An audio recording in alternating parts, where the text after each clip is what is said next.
আমানত কাকে বলে? আমানত কাকে বলে? আজকে আমাদের দেশের নেতা মন্ত্রীদের তো আমানত নাই। আমাদের নেতা মন্ত্রীরা তো আমানত রাখে না।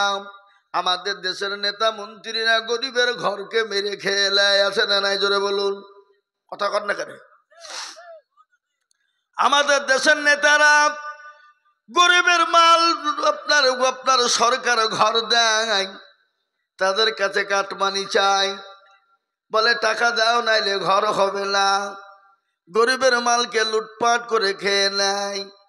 এটা তো হলো আমাদের দেশের আর একটা আইন। দেখেন, আমাদের দেশের নেতা মন্ত্রীরা ক্ষমতা পেয়ে তারা মনে মনে করছে আমরা বহুত কিছু হয়ে গেছি, কিন্তু জনগণের উদ্যোগে কেউ নাই।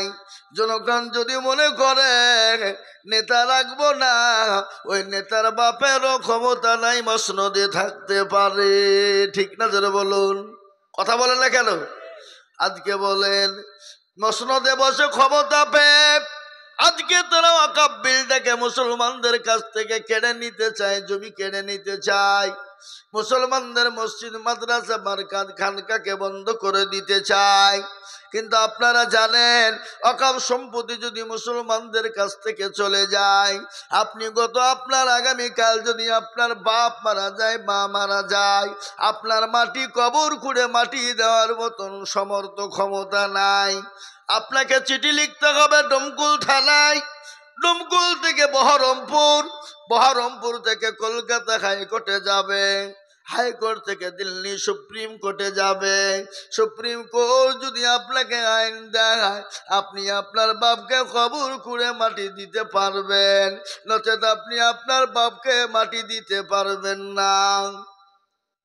আপনি মসজিদে আজান দিবেন, আল্লাহু আকবার, আল্লাহু আকবার, আজান দিবেন, আল্লাহ বড়, আল্লাহ বড়, আল্লাহ বড়।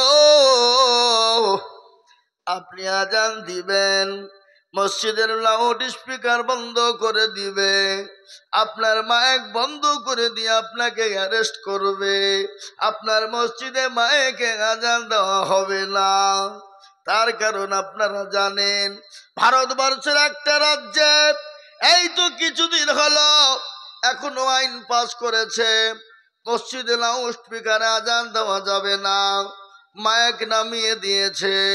মাইকে হলো না, ছাদের ওপর মুসলমানরা আজান দিতে গেল, মুসলমানদেরকে ছাদ থেকে নেমে অ্যারেস্ট করে দিল।